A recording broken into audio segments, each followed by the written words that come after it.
Tout le plaisir est pour nous, Madame, Messieurs, de vous retrouver autour de Tribune, votre magazine sociopolitique qui a l'honneur, en ce jour, de recevoir ici, sur ces plateaux de Mondico Télévision, Monsieur Oscar Beya. Il est coordonnateur national de la Génération sans impunité et aussi membre de l'ACP, parti cher à Gentini Ngobila Mbaka. C'est en cette qualité que nous le recevons dans cette émission pour décrypter l'actualité politique. Bonjour, Monsieur Oscar Beya. Bonjour, Madame la journaliste. Bonjour aussi à son Excellence le Président de la République et pourquoi pas Gentini Ngobila Mbaka, sans oublier tous les ACPiens et toutes les ACPiennes. Merci de votre invitation. La joie est partagée, Madame la journaliste. C'est vraiment un plaisir de vous avoir sur ces plateaux. Ouais, je vous dis grandement merci. J'ai essayé de visualiser certains extraits de votre émission. C'est ce qui m'a boosté, ce qui m'a poussé à venir répondre rapidement à votre invitation. Merci pour le travail. Merci pour les compliments. Et de prime abord, j'aime bien commencer par cette question. Ouais. Comment se porte la RDC? Votre analyse par rapport à la situation générale, globale Nous avançons ou nous régressons 64 ans après l'indépendance de la République démocratique du Congo? Maman, sans flatterie, le pays va mal. Quoique nous sommes de l'union sacrée, mais nous sommes obligés d'être vrai et dire la vérité. Vous savez, la RDC, c'est l'unique patrimoine que nous allons laisser à nos enfants. C'est l'unique vrai héritage que nous devons léguer à nos enfants. Si nous sommes en train de masquer les choses, c'est comme si nous sommes en train de... C'est un silence coupable. Je peux dire, nous sommes en train d'ensorceler notre propre pays. Notre nation est gravement malade. Il est question que cette nation trouve de bons médecins. Sinon, demain et le lendemain, nos enfants nous poseront des questions. Qu'est-ce que vous avez fait et qu'est-ce que vous nous avez laissé? Récemment, je suivais le président de la Russie, Vladimir Poutine, qui s'adressait à son peuple en disant que la lutte que nous avons aujourd'hui, ce n'est pas notre lutte, c'est la lutte de nos enfants. C'est pour que nous puissions laisser notre pays dans des conditions normales. C'est pour que les Occidentaux, les Américains puissent respecter nos enfants. Et voilà aussi la lutte que tous les Congolais, nous devons porter. Moi, mon père me disait souvent, j'avais 12 ans, 15 ans, que Oscar tenait bon. Les jours que l'IDP sera au pouvoir, le Congo va changer. Les jours que l'IDP sera au pouvoir, vous allez manger 3 fois par jour. Les jours que l'IDP sera au pouvoir, vous aurez une bonne justice.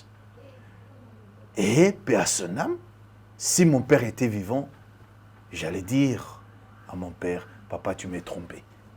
Aujourd'hui, l'IDP est au pouvoir. C'est comme la nuit et la journée. Rien ne marche, madame. La raison pour laquelle, je vous ai dit sur ce plateau, le pays va très mal. La vérité fait mal, mais il faut la dire. C'est comme la quinine. Quand vous êtes malade, vous êtes obligé d'avaler la quinine pour vous séparer d'avec la malaria. Quoi qu'elle fait mal, elle va vous guérir. Et cette vérité fait mal à certaines personnes, mais nous devons la dire. Les Congo va très mal et il est temps que les Congolais, nous puissions prendre toutes les précautions possibles. Qu'est-ce que nous devons faire pour que notre nation puisse aller de l'avant?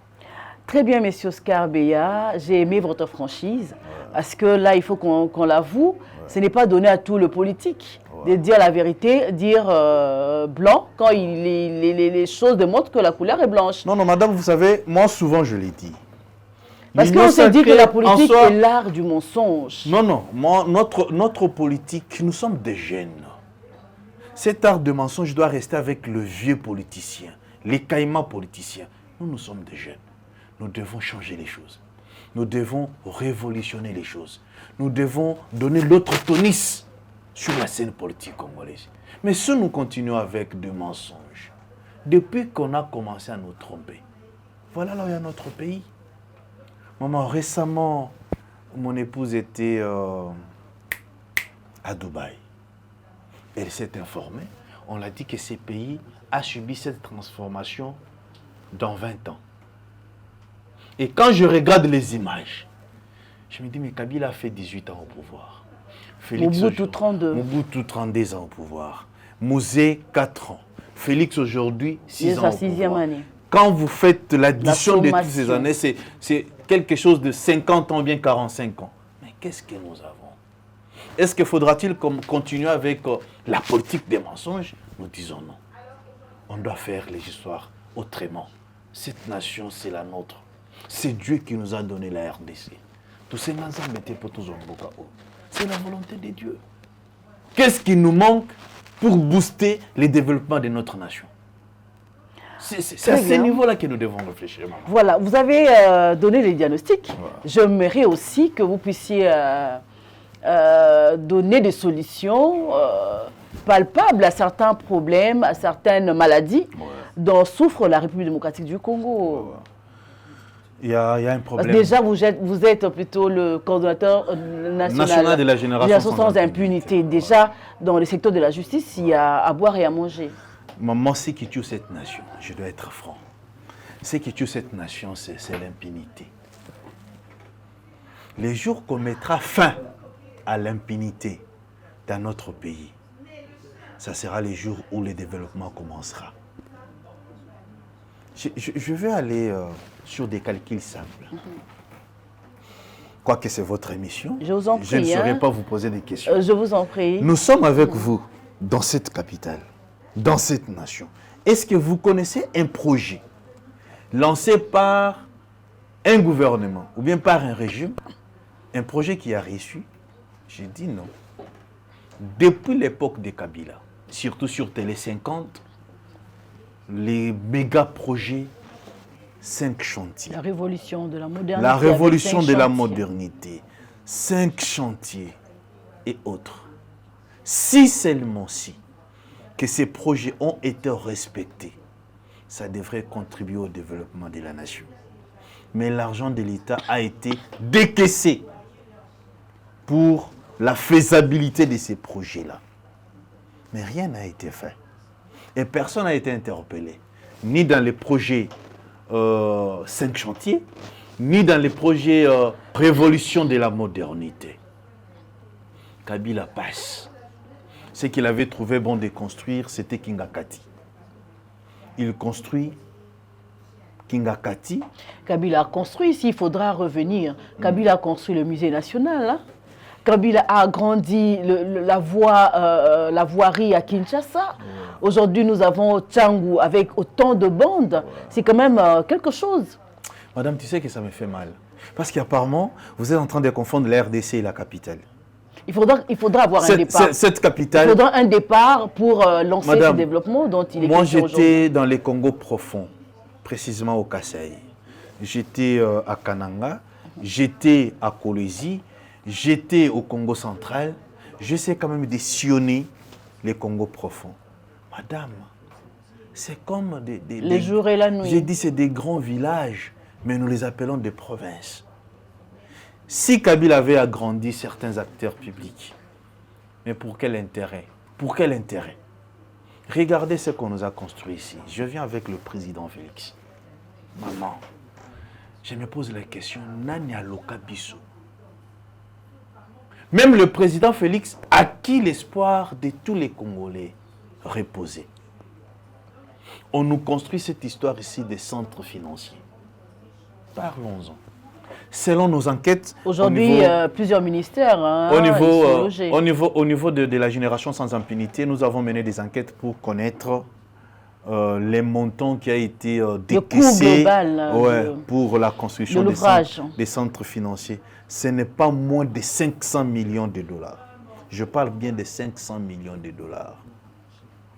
Quand vous prenez 500 millions de dollars... On dit même qu'il est inachevé. Jusque-là, c'est inachevé. Quand vous êtes dans sa première phase, vous allez croire que c'est déjà fini. Mais derrière là, il n'y a rien de grave. C'est-à-dire, ce n'est pas encore fini. Quand vous prenez 500 millions de dollars décaissés pour la construction des centres financiers, centre financier va servir tout simplement, je peux dire, aux ministres. Abriter certains ministères qui y sont déjà. Qui y sont déjà. Mais est-ce que c'est... Alors que nous avons l'immeuble intelligent, Bon, moi, je suis qui a aussi... vous comprendrez que...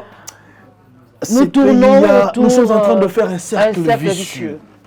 Si on prenait ces 500 millions de dollars, on met ça dans l'agriculture, on devrait avoir au moins 5 à 7 parcs comme Bukangalonzo. Et ça devrait servir même la moitié de notre pays. Au lieu d'exporter même la farine de maïs, même d'exporter même le riz. Comment le gouvernement trouve les leaks de disposer une grosse somme pour la construction des centres financiers en oubliant que peuple Azananzala. Et ces centres-là nous servent à quoi? Est-ce que moi je travaille là?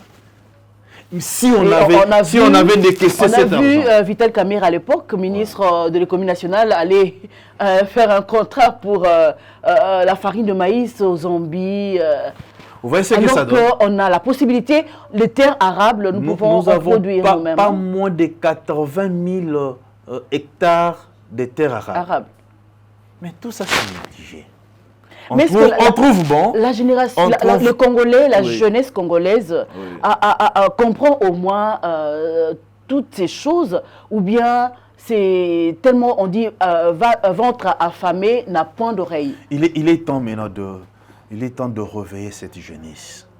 Cette jeunesse qui est, je peux dire, aveuglée par la politique. Qui est allée aux urnes, hein, qui a voté à plus de 75%. Cette jeunesse qui est allée aux urnes pour voter le président de la République, à ne pas oublier, madame, les élections de 2023, c'était les élections, je peux dire, des sangs. Les élections purement, je peux dire, purement patriotiques. Nous étions devant un fait accompli. Entre un ami et un frère, les choix étaient clairs. La population a voté Fati parce que c'est notre frère. Celui qui était en face de lui avait un problème de nationalité. La population... Qui n'a jamais été démontré. Je dis, c'était travaillé, c'était fait à dessein. C'est une communication. C'était question de communication. Ouais. La population congolaise a compris que Moïse Katumbi Chapwe avait un problème de nationalité. Mais en face de lui, un fils connu de père et de mère. Alors, choix à la quitter, on devrait porter le choix sur le frère. Sur le frère. Maintenant, voilà ce que le frère est en train de faire. C'est là où les bas blessent. Je vous donne l'autre exemple. On débourse 105 millions de dollars pour la construction d'arénas au niveau des stades de martyrs. Et aujourd'hui, les travaux sont aux arrêts. Ça ne continue pas, c'est arrêté. Mais l'argent était déjà décaissé. Par là, on peut donner raison aux opposants qui, jusque-là, ne savent pas à cerner le projet des sociétés du pouvoir en place. Non, mais l'opposition en question n'est pas stable. Nous n'avons pas une opposition. Vous savez, si réellement il y avait une opposition qui existait, madame, ça fait 6 ans que Félix est au pouvoir, aucune marche n'a été organisée. Étouffé, il faut dire, des marches étouffées, il y a eu des marches, pas de villes mortes. Malheureusement, acceptons maintenant que deux marches ont été étouffées. Acceptons que 2 marches ont été étouffées, mais pas même des villes mortes. Il faut sensibiliser, il faut mobiliser. C'est pour vous dire que cette opposition est fragilisée, très faible que jamais. Madame, on prend 105 millions de dollars. Je parle bien de 105 millions de dollars. Pour la construction d'Arena.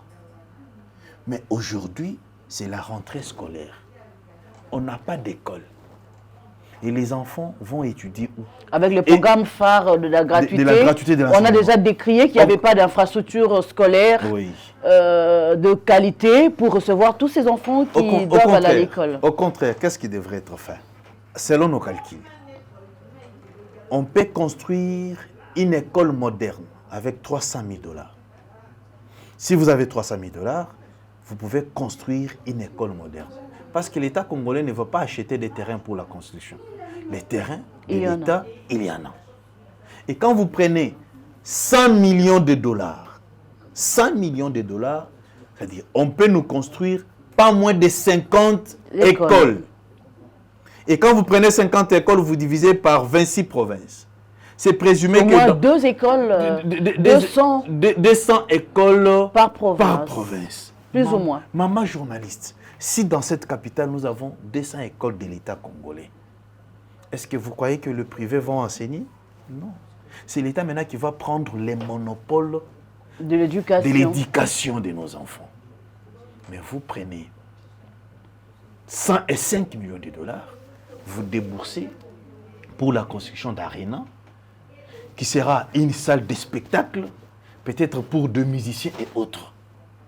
Alors que les enfants qui bénéficient de la gratuité s'asseyent même par terre. Mais dans des conditions inhumaines, dans des conditions animales. À cela ça s'est ajouté à notre projet, la construction de la rocade. Quand vous regardez, vous voyez même la construction de la rocade. Là, j'encourage. Un autre espoir pour les Congolais. Un autre espoir qui reste si l'argent ne sera pas détourné. Mais à cela, où est passé l'IGF dont on vante sur tous les médias actuellement? Parce qu'on dit que l'IGF soit co-gère avec les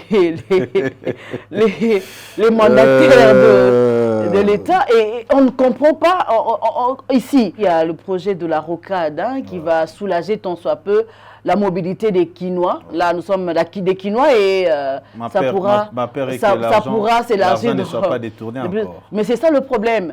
On parle aujourd'hui de l'IGF qui a permis à l'État de voir clair dans la gestion de deniers publics, mais malheureusement, on continue plutôt à décrier des détournements. On a vu avec l'affaire Nicolas Kazadi qui est en suspens. On a vu la libération conditionnelle de François Oubota qui a festoyé d'ailleurs. Sa sortie, nous avons vu les images. Est-ce qu'on s'est dit il faudra que le Congolais puisse garder espoir ou il faudra se prendre en charge, comme disait M. Laurent Désiré Kabila? Madame l'IGF, que j'ai salué d'abord en passant. On vote l'IGF à gauche, on décrit des détournements, finalement on ne comprend plus rien. Non mais madame, tu sais, l'IGF n'arrête pas, c'est ce que les gens oublient. L'IGF n'arrête pas. En soi, l'IGF est découragé. Mais il fait le contrôle a priori et a posteriori. Exactement. En soi, l'IGF est découragé aujourd'hui par la justice congolaise, même par la politique congolaise. Parce que cette politique travaille... influe toujours sur la justice. Exactement. La politique a affaibli la justice. La justice n'arrive pas à bien travailler à cause de l'homme politique congolais. Je vous donne l'exemple. Prenons le cas de détournements dans les dossiers forages. La justice lance des arrestations dans ces dossiers. Le président de la République fait une sortie médiatique en Europe. Il fait des louanges à la personne de Nicolas Kazadi, qui est un père de famille. Qui est un père de famille, mais quand il détournait, il n'était pas père de famille. Il n'avait pas aussi des soucis de santé. Exactement. À ce moment-là, il n'avait pas un problème de santé. C'est là où je dis, l'IGF et la justice sont affaiblis par la politique.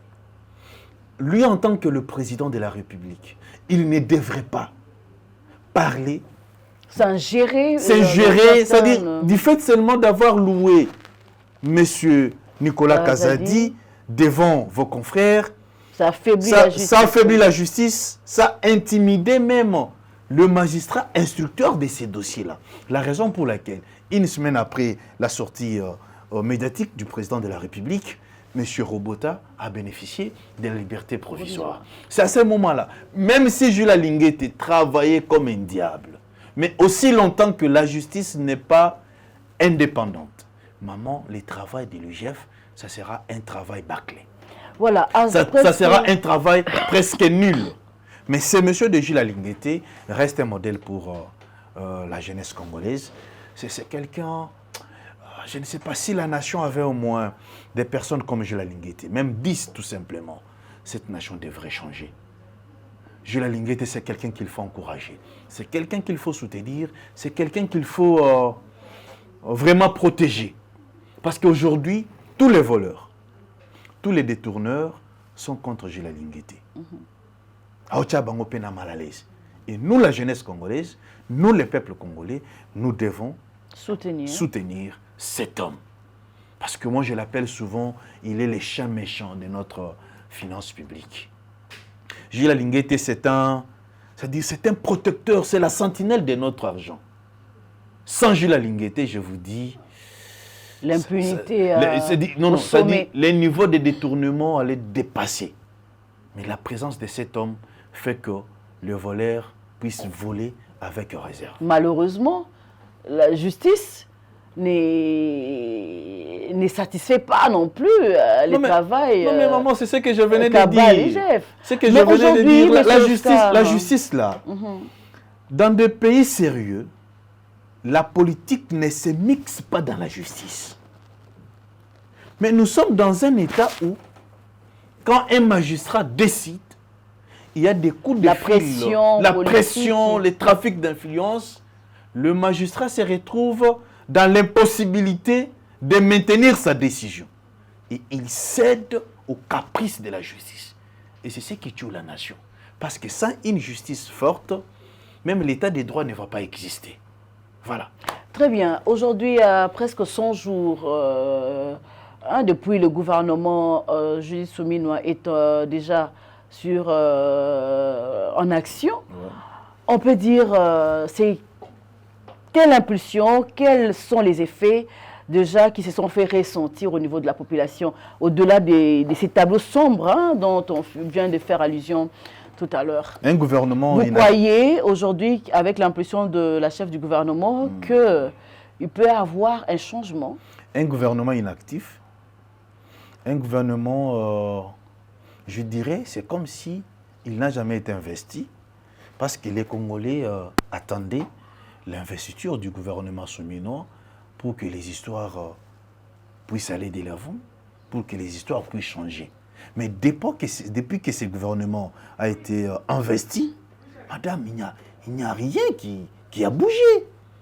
Au moins quelques ministres du gouvernement souminois qui se démarquent, entre autres le ministre de la Justice.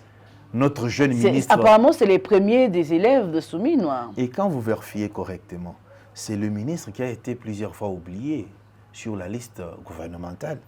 Vous vous rappelez au moment de nomination, la publication par la dame, votre Tina Salama, Monsieur Constant Moutamba a été oublié. Même le Nous arrivons même les jours de l'investiture à l'Assemblée nationale, au Palais du Peuple. C'est lui qui a été oublié. C'est pour vous dire que souvent les gens qu'on néglige dans la société, ce sont ceux-là qui travaillent mieux. Le monsieur rejeté par les autres, mais aujourd'hui, c'est lui qui marque les temps. C'est lui qui fait que ces gouvernements existent. Là, je parle de Constant Moutamba, mais qui est combattu par le magistrat. Le magistrat ne veut pas de Constant Moutamba. Pour eux, Constant Moutamba est en train de se gérer dans leur pouvoir. Mais ce qu'il fait aujourd'hui, si l'ancien ministre de la Justice l'avait fait aussi, ça pouvait être la bonne chose. Et vous pensez que ces magistrats-là ont tort? Malheureusement, on ne peut pas avoir les magistrats sur le plateau. Ce sont de fonctionnaires de l'État. Ils ne peuvent pas passer sur le plateau de télévision. Mais aujourd'hui, on critique Constant Moutamba, les ingérés dans le pouvoir judiciaire. On venait à peine de dire qu'il y a la politique aussi qui influe qui s'ingère dans la justice. Vous ne pensez pas aussi que c'est une façon aussi pour eux de maintenir un peu cette justice-là qui est aujourd'hui malmenée, parce que le chef de l'État lui-même a dit que la justice était malade. Non, la justice n'a jamais été malade. C'est la politique qui est malade. Voilà. À ce niveau-là, je contredis un tout petit peu les chefs de l'État. La justice de notre pays n'a jamais été malade. Mais c'est la politique qui fait de sorte que cette justice soit malade. Les jours que la politique guérira de ces mots, directement la justice fera un bon travail. Mais ici, ma peur, c'est quoi? Je vois que Constant Moutamba travaille. Il est déterminé à changer les choses. Mais ma peur est qu'il sera affaibli par la politique, par ses confrères politiciens, par ses amis, par ses collègues politiciens. On peut dire que... Vous voyez aujourd'hui comment Jules Alinguete est en train de souffrir. Prochainement, je reviendrai sur ces plateaux, sur des faits grâce, pour décortiquer pourquoi le chef de l'État a créé un département au sein de l'ANR. Vous comprendrez que l'IGF a été dédoublé. Ouais. Je reviendrai sur ces plateaux pour vous dire pourquoi. Pourquoi l'IGF a été dédoublé? C'est pour affaiblir Jules Alinguete et les inspecteurs. Du fait que Jules Alinguete a dévoilé les détourneurs présidentiels, je n'ai pas cité les noms de quelqu'un. Qu'est-ce qu'il fallait faire? Il faut que ces messieurs soient affaiblis. Qu'est-ce qu'il faut faire pour l'affaiblir? Créons l'autre département. Quand vous prenez les attributions, quand ces départements-là, et les attributions de l'IGF, maman, vous comprendrez que... Il n'y aura pas chevauchement dans l'application de leur... C'est prévisible. C'est prévisible, il y aura chevauchement et Jules Alinguete et l'IGF ne sauront pas bien travailler. Et ça va affaiblir l'IGF. Et j'ai dit, c'est la mort de l'IGF qui s'annonce. Je reviens sur la personne de Constant Mutamba. Quand je vois les réformes qu'il a lancées, c'est monsieur, madame, moi je suis un avocat. Le magistrat que vous voyez là, ce sont les amoureux d'argent. 3V, veste, je me voiture, rappelle, avec le vieux Tambo Mwamba, qui avait qualifié de magistrat des 3V. 3V. Mais je trouve que Constant sera habité à une difficulté. Laquelle? Quand il dit que les justiciables vont commencer à payer l'argent à la banque, les amendes transactionnelles, des cautions et autres. Mais non. Qu'est-ce qui va se passer? Un justiciable qui est en face d'un magistrat, instructeur de son dossier, il a besoin de la liberté. Le magistrat va commencer à imposer aux justiciables. Après négociation de demande, comment on appelle ça, de cet argent, comment on appelle, dommage-intérêt. Amende. Monsieur, tu dois me payer $500 par exemple.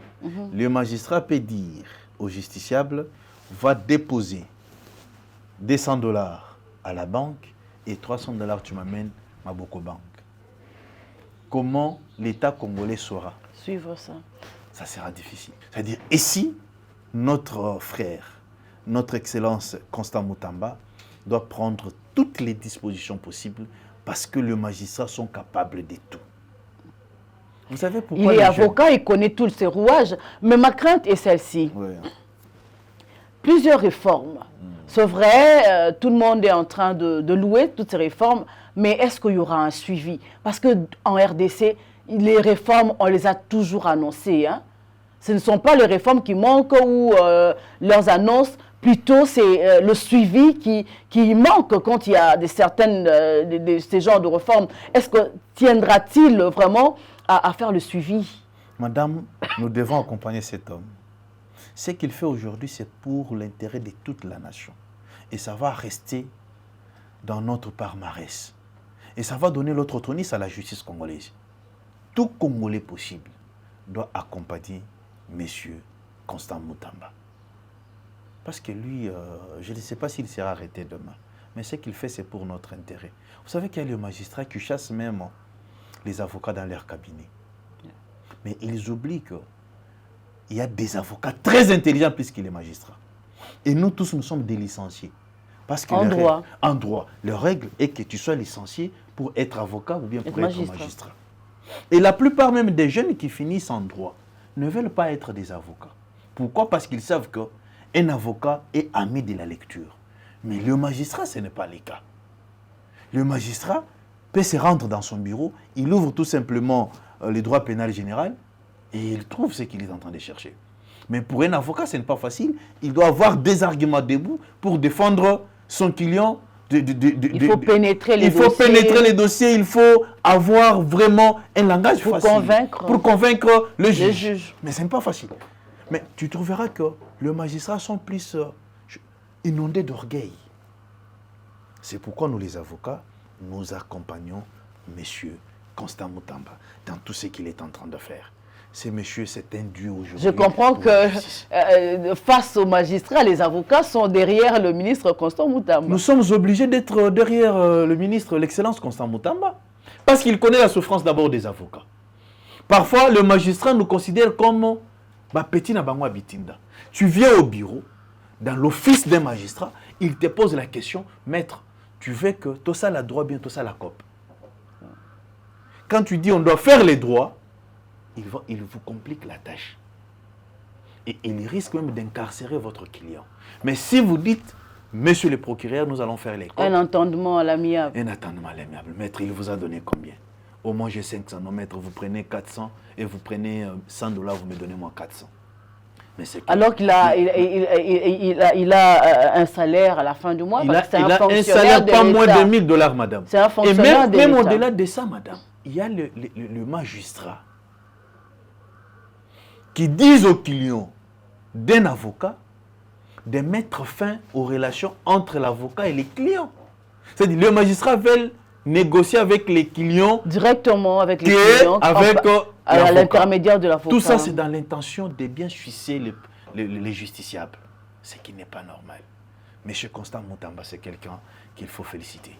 Monsieur Oscar Beya, il y a certaines personnes qui disent que Monsieur Constant Moutamba, bien que il est loué, vanté par la classe politique, mais on dit qu'il est prétentieux. Oh, mais quand on est prétentieux, ce n'est pas un péché. Qui n'est pas prétentieux sur ces terres? Connaissant la République démocratique du Congo, ils se disent que c'est vraiment être il fait le populisme. Voilà, maman, cette nation va changer si nous avons des gens comme Constant Moutamba, si nous avons des dirigeants comme Gilles Alingueté, si nous avons des personnes comme le ministre provincial de la Santé, Excellence Patricien Ngongo, c'est-à-dire les jeunes. Il vient à peine de prendre ses fonctions, il n'a encore rien fait, on doit l'attendre. Non, il est sur terrain. C'est parmi des gens que je maîtrise bien. Patricien Ngongo est sur terrain. Et quand il travaille, vous sentez qu'il a la volonté. Et il fait même l'honneur de tous les communicateurs parce qu'il était aussi communicateur comme nous. Je les salue là où il est. Monsieur, continue comme ça. Vous avez les soutiens de tous les communicateurs de l'Union Sacrée. Voilà, quand Constant Moutamba dit qu'il ira à la CPI pour intenter un procès contre Paul Kagame, vous pensez que c'est l'État qui doit faire ça ou c'est les ministres? C'est parce que le chef de l'État, lui, jusque-là, n'a jamais... à ce que je sache, à moins que ça soit débattu au sein dans un conseil des ministres. Non, c'est dans ses attributions. Les chefs de l'État déjà décentralisé son pouvoir. Souvenez-vous, M. Oscar Beya, oui. Constant Moutamba fut candidat à la présidentielle. Oui. Déjà, pendant sa campagne électorale, il était déjà contre Paul Kagame. Ouais. Voilà pourquoi, quand il est là, est-ce que c'est pour cela qu'il a été nommé ministre ou c'est autre chose, le destin qui a fait que... Mais, maman, avec Constant Moutamba, je trouve que ce monsieur va aller très loin. Déjà, il pensait... C'est-à-dire, il était préparé. Il était préparé. Paul Kagame. Vous voyez, sa nomination comme ministre de la Justice, ça a été préparé. Vous voyez, Constant savait ce qu'il devrait faire. Et les autres qui sont là ne savent pas qu'est-ce qu'ils vont faire. C'est pourquoi ils sont... Avant d'être ministre, il a critiqué les pouvoirs, il a critiqué les chefs de l'État. Non, c'est qui est normal. Le chef de l'État n'est pas un dieu. S'il s'agit de critiquer, on critique. Mais moi, sur ces plateaux, je critique les chefs de l'État. Mais ça n'empêche pas que demain, je sois nommé ministre. Je refuse au moins les injures. Mais s'il s'agit de critiquer, je dois critiquer normalement. Mais Constant Moutamba, madame, il avait déjà prémédité. Il avait même souligné dans des vidéos qu'il voit boxer même Paul Kagame. Ouais. Le chef de l'État a fait une sortie médiatique. Il a dit que le parrain de Nanga, c'est Joseph Kabila. Maman, combien de membres de l'Union Sacrée ont relié ces messages du chef de l'État? Qu'est-ce que ça signifie? Est-ce que le chef de l'État n'est pas seul? Le chef de l'État l'a bien souligné dans une sortie médiatique devant vos confrères. Christian Lusakono et autres, que le parrain des Nanga, c'est Joseph Kabila. Est-ce que vous avez écouté un ministre relayer le message du chef de l'État? Est-ce que vous avez écouté un député relayer le message du chef de l'État? Non. Ça prouve que les chefs sont entourés des kabylistes. Ils ont peur de Joseph Kabila. Et personne n'en parle. Parce que c'était un message où les membres du gouvernement souminois, les députés de l'Union sacrée, les mandataires de l'Union sacrée devraient faire de ces messages leur hymne national, leur chanson, pour que la population soit informée. Mais c'était silence radio. Personne n'en parle. Est-ce que ce n'était pas pour dire qu'il n'y avait pas de preuves pour cela? Ah, mais non, non. Vous savez, maman, la bouche du chef de l'État dégage la loi. C'est la personne la mieux informée de la République. C'est le chef de l'État. Si le chef de l'État dit aujourd'hui, c'est Kabila qui est contre ce gouvernement, c'est-à-dire qu'il en a les preuves. Mais que fait la justice congolaise? Il faudra qu'on voit aussi la justice autour de Joseph Kabila qui est libre de ses mouvements en ce moment. La justice a été toujours lente. Ça, c'est connu de tous. Peut-être les procédures ont été déjà entamées. Vous voyez ce qui s'est passé en Dolo avec des procès Nanga et autres. Mais ici, c'est au niveau de la communication. Est-ce que la population congolaise connaît cette histoire? Est-ce que la population est informée que le soutien principal des Nanga, c'est Joseph Kabila? La population était juste surprise de l'écouter par... La raison pour laquelle, moi, j'interpelle la cellule de communication du chef de l'État. Qui a été critiquée par cette rapport à cellule cette communication également. avec Ngindou, comment il s'appelle encore? Eric Nindou. Eric Ngindou. Nindou. Monsieur, c'est Ngindou? Nindou. Nindou. Monsieur Eric Nindou. Il était grand temps d'appeler tous les communicateurs de l'Union sacrée, leur donner les quitus de parler du message du président de la République. Toi seul, tu ne sauras pas. Le chef de l'État l'a souligné. C'est Kabila qui est le parrain des Nanga. Mais qu'est-ce que vous avez fait de ces messages? C'est passé inaperçu. C'est passé sans éclat, ni bruit. Est-ce normal? Voilà, madame. Voilà, nous poursuivons cette émission. Je rappelle que nous avons sur ces plateaux M. Oscar Béa. Il est coordonnateur national de la Génération sans impunité et membre de la CP. M. Oscar Béa, on peut dire aujourd'hui que l'Union sacrée a encore sa chance. Parce que certaines personnes pensent que c'est un monstre à plusieurs têtes, parce qu'il y a plusieurs revendications, des revendications au sein même de la famille politique du chef de l'État, vous venez de le dire, son message n'a pas été relayé par les classiques de l'Union sacrée. On peut dire que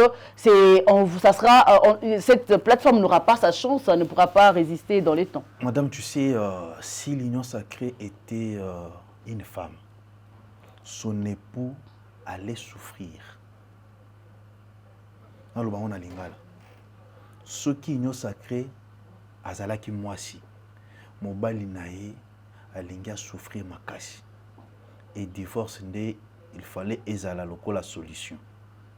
Parce que bizaleli a union sacrée. Ata mwasi andumba tikala ozana bizaleli wana te. Ata basho bavanda kana paka djuma, bazalaka bongote. C'est pour vous dire que l'union sacrée doit être dissoute. Cette union sacrée ne travaille pas pour l'intérêt de la nation. L'union sacrée travaille pour les ventres. Le ventre. Toujours des revendications. AFDC avec Modeste Batiloukwebo de l'autre côté. Ouais. Toujours des revendications de postes. Même la CP, votre parti aujourd'hui, qui n'a pas eu gain de cause, hein, il faut qu'on se le dise. Regardez comment ces gens ont pris la nation en otage. Je parle de Jean-Pierre Mbemba, qui est membre du présidium de l'Union sacrée. Je parle de Vital Kamere. Je parle de Mbosso. Je parle de Batiloukwebo et de Kabouya. Ces gens ici ont Samaloukonde également. Voilà comment ils se sont partagés. Vital Kamere a récupéré l'Assemblée nationale. Samaloukonde a récupéré le Sénat. Vieba Ati, vice-premier président au niveau du Sénat. Mbosso, deuxième vice-président au niveau de l'Assemblée nationale. Et Kabouya, il est dans tout. Il n'a pas voulu les postes, hein, il l'avait dit. Non, non, il sait ce qu'il veut. C'est un malin politique. Et ces gens ont pris la nation en otage. Où est l'intérêt du peuple? Quand est-ce que l'Union sacrée se mettra autour d'une table pour parler de l'intérêt de la nation? Non. Et parle seulement... Et on ne voit pas la jeunesse. Hein, il se réunit seulement au nom des postes.